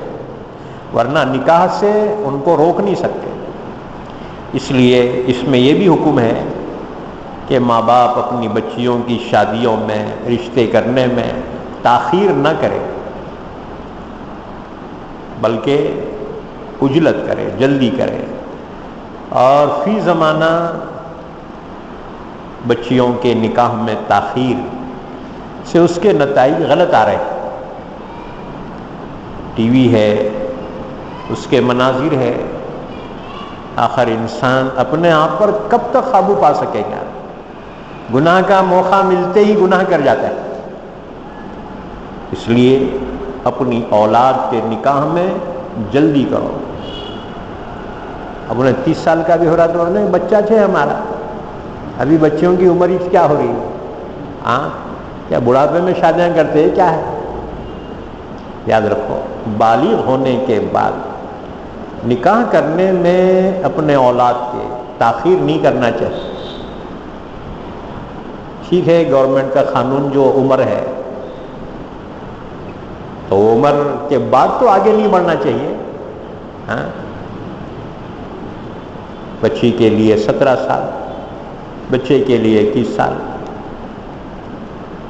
اس کے آگے تو نہیں بڑھنا۔ تو پہلے سے ہی اس کی فکر اگر ہوگی ماں باپ کو، ان کے لیے آسان ہو۔ اب بچے ایک دم بڑے ہو جاتے ہیں، بعد میں فکر ہوتی ماں باپ کو، اب رشتے ڈھونڈنے کے لیے نکلتے ہیں، اتنے جلدی کہاں سے ملتے ہیں؟ وہ تو مخدرات ہیں، مل گئے۔ ورنہ بچوں کے لیے پھر جو ہے بہت قوت برداشت باقی نہیں ہوتی، گناہ کی طرف چل جاتے ہیں الا ماشاء اللہ۔ اس لیے سماج کے ذمہ داروں کو اس کی کوشش کرنا چاہیے، اور بلکہ جو اپنے بچوں کی شادیاں وقت پہ کریں تو ان کی پذیرائی کرنا چاہیے۔ بعض بڈھے رہتے ہیں، اماں اتنے جلدی کوئی کرنا تھا، عمر کیا ہوئی تھی؟ بڈھیاں کو مت دیکھو، قرآن حدیث کے حکم کو دیکھو۔ اللہ کا حکم جو ہے، اللہ حکمت والا ہے، اللہ نے جو حکم دیا وہ ہمارے لیے اسی میں خیر ہے، اسی میں بھلائی۔ وَعَاشِرُوهُنَّ بِالْمَعْرُوفِ، عورتوں کے ساتھ دستور کے مطابق زندگی گزارو، یعنی ان کے حقوق ادا کرتے رہو، لیکن گناہ میں ان کی ہمت افزائی مت کرو، بے پردگی میں، بے حیائی میں ان کی پذیرائی مت کرو۔ ان کو اللہ اس کے رسول کے احکامات بتاتے رہو۔ اگر اللہ اس کے رسول کے احکامات وہ جانتی ہوں گی، وہ خود ہی شریعت پہ چلنے کی کوشش کریں گے اور اپنی نسلوں کی اصلاح کی بھی کوشش کریں گے۔ اگر ماں ہیروئن بن رہی تو اولاد کیا ولی اللہ بنتی؟ او جی، خیال ہی غلط ہے۔ اس لیے اپنے گھر کی تعلیم بھی کرنا، ان کو اللہ کے احکامات بتاتے رہنا۔ پڑھے لکھے بچیاں ہیں، دین کے سلسلے کی کتابیں فراہم کرو، یا اور لٹریچر پڑھنے کے بجائے دینی لٹریچر اگر پڑھیں گی، 4 الفاظ تو بھی ان کے ذہن میں بیٹھیں گی، اللہ عمل کی توفیق دے گا۔ اصلاحی بیانات کی کیسیٹیں ہیں، فراہم کرو۔ بہرحال اپنے گھر والوں کی، اپنے نسلوں کی دینی تربیت کرنا ہمارے ذمہ ہے۔ خالی دعا سے کام نہیں چلے گا۔ اللہ ہمارے بال بچوں کو ہدایت دے، ہدایت کے اسباب بھی پیدا کر، ہدایت کے اسباب بھی پیدا کر۔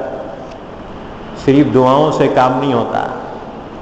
اگر دعاؤں سے کام ہوتا تو اللہ کے نبی صلی اللہ علیہ وسلم طائف کے سفر میں زخمی نہ ہوتے، لہو لہان نہ ہوتے، احد کے اندر آپ کے دندان مبارک شہید نہ ہوتے، آپ زخمی نہ ہوتے.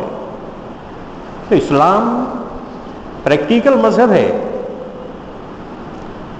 صرف تھیوری نہیں، صرف دعا پہ کام نہیں، بلکہ کچھ عمل بھی کرنا. فرمایا وَعَاشِرُوهُنَّ بِالْمَعْرُوفِ، عورتوں کے ساتھ زندگی گزارو دستور کے مطابق، بھلائی کے ساتھ گزارو، اخلاق کے ساتھ، خندہ پیشانی کے ساتھ. ہمیشہ لڑائیاں جھگڑے کوئی اچھی بات ہے؟ ہمیشہ اپنا رو جما رہے نہ، بلکہ ایک قدم آپ بھی نیچے اترو، انہوں بھی ایک قدم نیچے اترنا.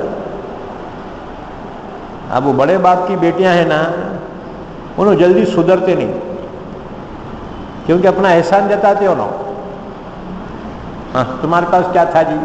سب میرے بابا دیے تھے. صحیح ہے اس کی بات. اب یہ فقیر کے پاس کیا ہے؟ خیرات کا مال ہے.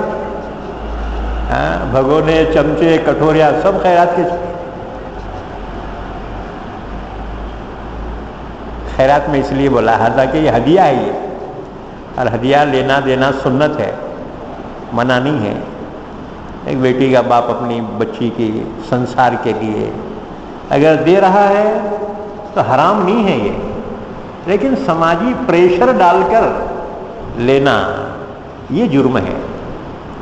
یہ بات سمجھ میں؟ ہاں. اچھا، یہ رخے پہ لکھتے ہیں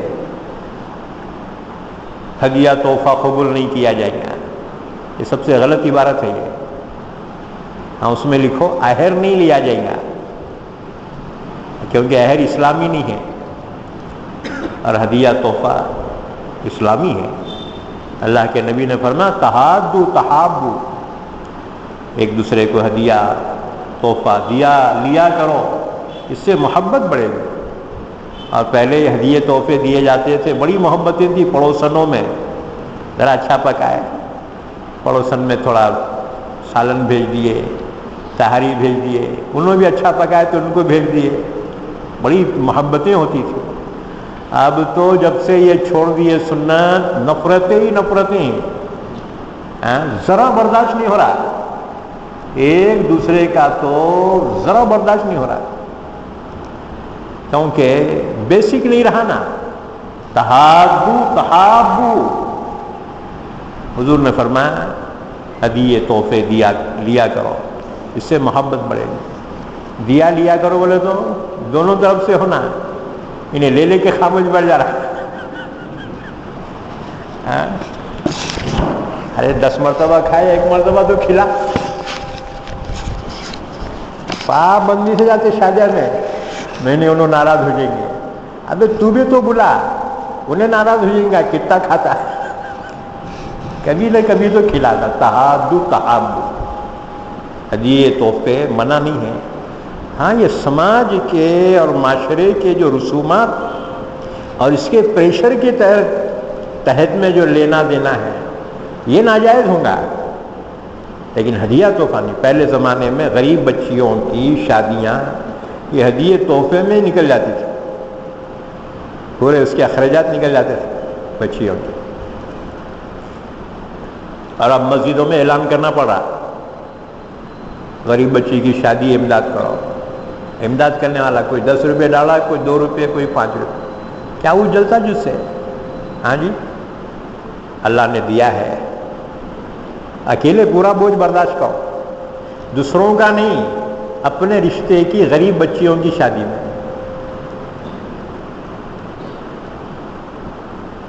تو بہرحال اللہ تعالیٰ نے فرمایا وَعَاشِرُوهُنَّ بِالْمَعْرُوفِ، عورتوں کے ساتھ تم معاشرت یعنی زندگی گزارو بھلائی کے ساتھ، اچھائی کے ساتھ، دستور کے مطابق.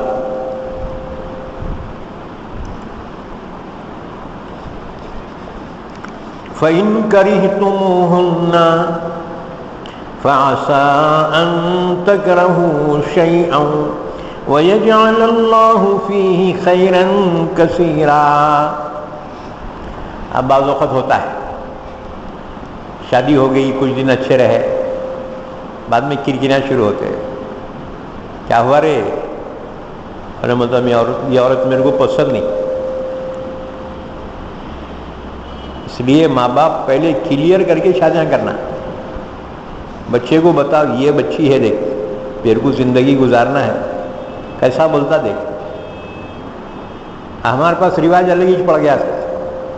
ماں باپ دیکھ کے آتے تھے، بہنا دیکھ کے آتے، جس کو کر لینا ہے انہیں اس سے نہیں بتاتے، تو گھر میں بیٹھ. اب ان کی زندگی میں اونچ نیچ ہو جائے، ذمہ دار کون؟ اس لیے اللہ کے نبی نے فرمایا کہ جس کو پیغام نکاح دیا ہے اسے دیکھ سکتے ہیں. النظر الی المخطوبہ، مخطوبہ جس کو پیغام نکاح دیا جائے، اللہ کے نبی نے فرمایا اجازت ہے، لیکن کر لینا ہے تو دیکھنے کی اجازت ہے. دیکھتے پھر رہے، گھر میں گھس، کھا نکل دوسرے گھر میں گھس. ہم بعد میں بولتے، ارے بعد میں بولیں گے ہاں تو گھسا کیوں، کھایا کیوں؟ ڈاکو چوروں کے جیسا گھس کے کھا جا رہے. وہ بچیوں کے دل کو کیا گزرتی ہوں گی کہ اگر جواب دے دیے، بچیوں پہ کیا گزرتی ہو. اس لیے اس کا احساس کرو، کیونکہ ہر ایک کے گھر میں بچیاں ہیں.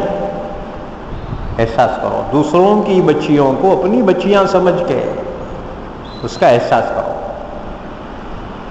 فرمایا فَإِن كَرِهْتُمُوهُنَّ، اگر عورتوں کو تم ناپسند کرو، اچھا رہتے رہتے کچھ تو بھی جو ہے شاخ نکل جاتی ہے، نہیں میرے کو پسند ہی نہیں ہے. واقعتاً پسند نہیں ہے کیا دوسری کون سی پسند کر کے رکھا؟ یا گو رستے بھی نکل جاتے. بعض لائن ایسی ہے وہ لائن میں جاتے انہیں بگڑتا، بگڑنا 99% ہے. بعض ایسی پیشے ہیں. یاد رکھو حرام حرام ہے.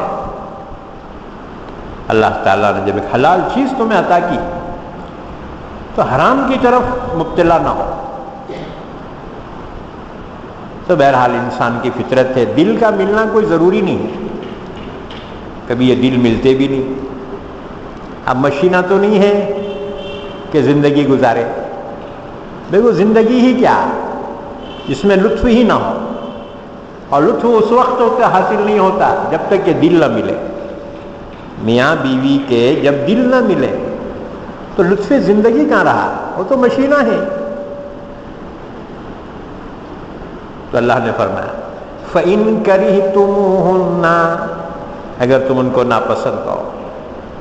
اللہ نے سمجھایا ایک چیز کو تم ناپسند کر رہے ہو، تھوڑا صبر کرو، جلدی مت کرو. ہو سکتا ہے اس کو تم ناپسند کر رہے ہو اللہ اسی میں تمہارے لیے خیر رکھا ہو. عام طور سے ایسا ہوتا ہے، عورت پسند نہیں، تھوڑا صبر کیا، اب اس سے اولاد ہو گئی. وہ اولاد اتنی فرما بردار ہوتی ہے کہ وہ دوسرے سے اگر ہوتی تو اتنی فرما بردار نہیں ہوتی. اللہ کچھ چھینتا ہے تو کچھ دیتا بھی ہے، اللہ ظالم نہیں.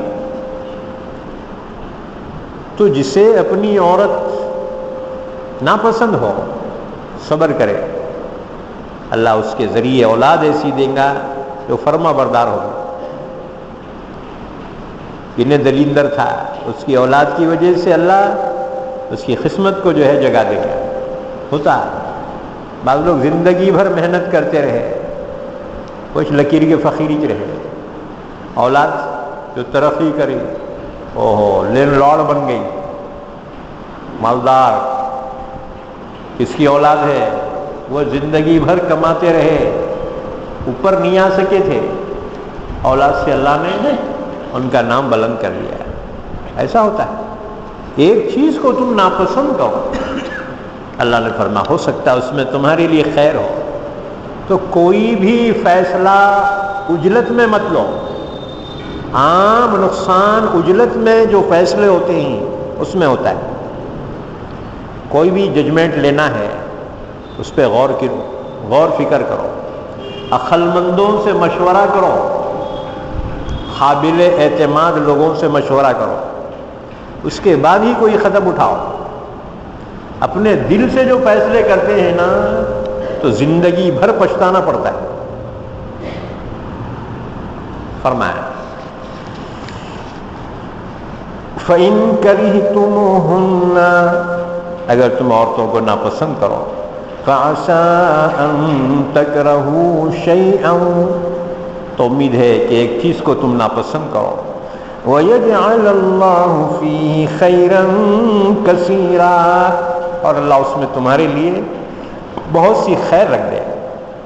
تم کیا جانو اللہ نے تمہارے لیے کیا خیر رکھی.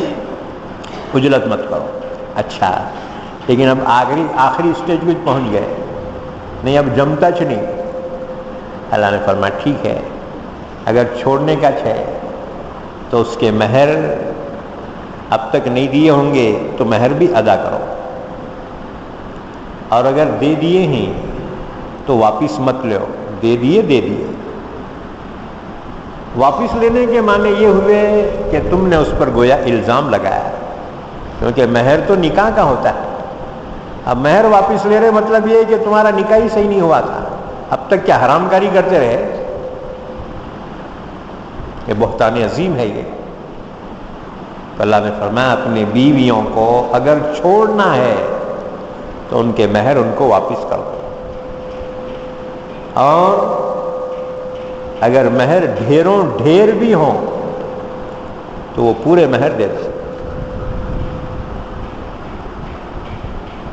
فرمایا وَإِنْ أَرَدْتُمُ اسْتِبْدَالَ زَوْجٍ مَكَانَ زَوْجٍ ایک بیوی کی جگہ بدل کے دوسری سے نکاح کرنا چاہے ایک کو چھوڑ کے دوسری سے کرنا چاہے وَآتَيْتُمْ إِحْدَاهُنَّ قِنْطَارًا اور تم نے ان میں سے کسی کو ڈھیر سونا بھی مہر میں دے رکھا ہو فَلَا تَأْخُذُوا مِنْهُ شَيْئًا اس میں سے کچھ بھی واپس مت لو.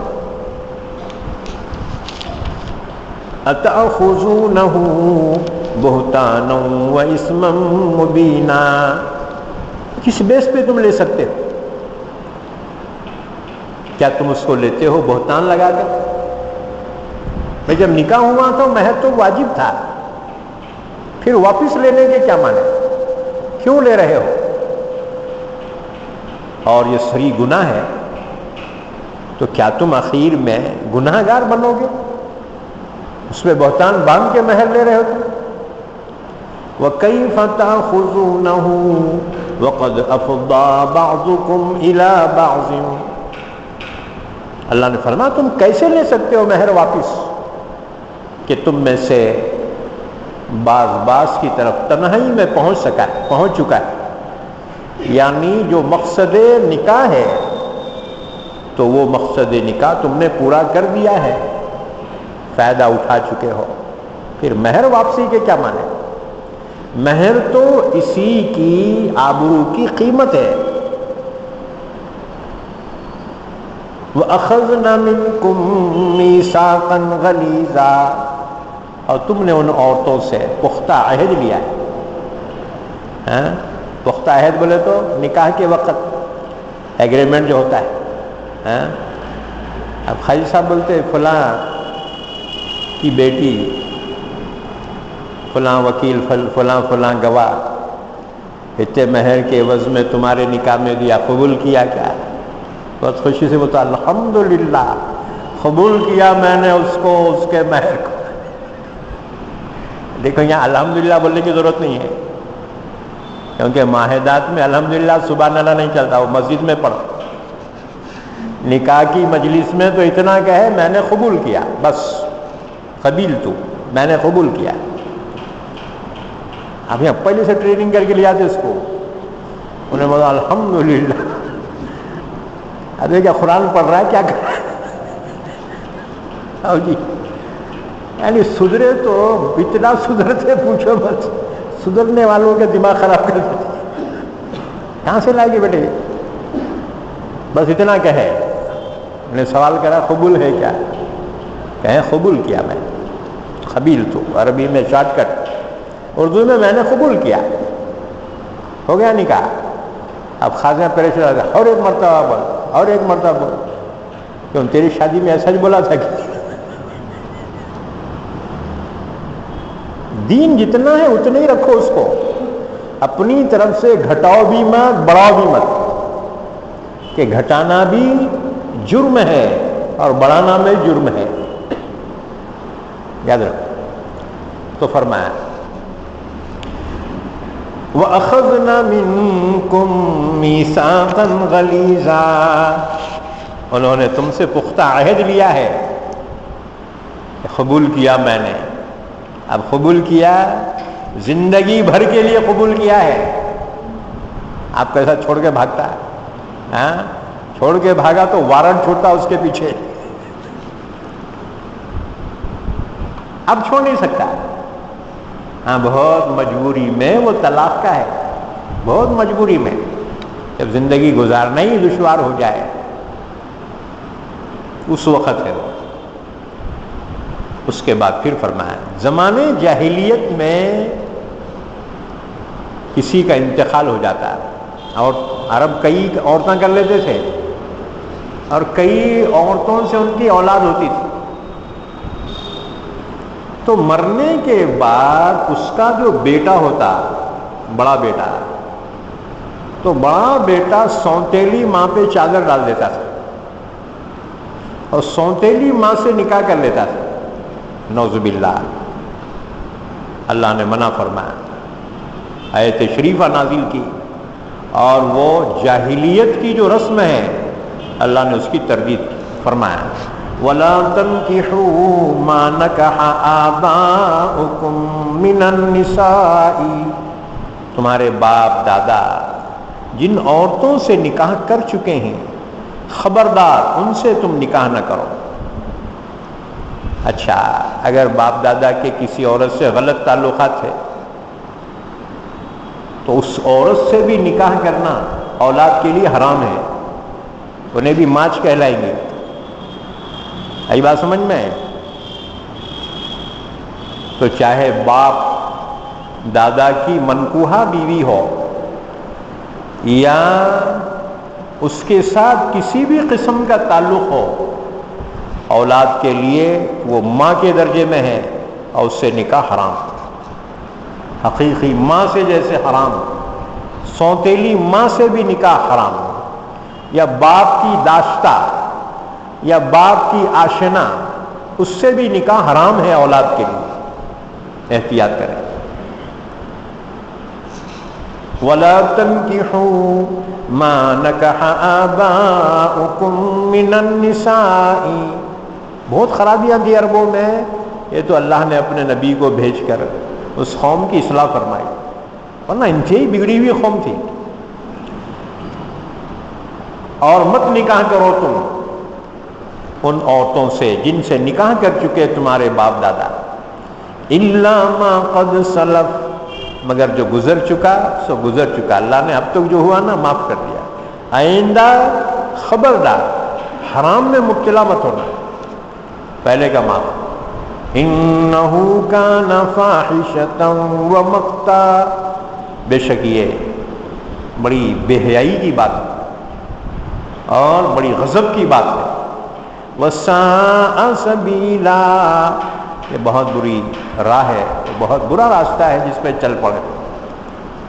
اب اس کے بعد جو ہے جن عورتوں سے نکاح حرام ہے، محرمات، ان کی لسٹ بیان کی اللہ تعالیٰ نے، کن کن عورتوں سے نکاح حرام ہے۔ وقت مکمل ہو گیا ہے، انشاءاللہ ایک آیت رہ گئی ہے، چوتھے پارے کی آخری آیت، آج پارہ ختم کرنے کی نیت تھی، ایک آیت رہ گئی ہے چوتھے پارے کی، آئندہ انشاءاللہ یہ ختم ہو کے پانچواں پارہ شروع ہو رہا ہے۔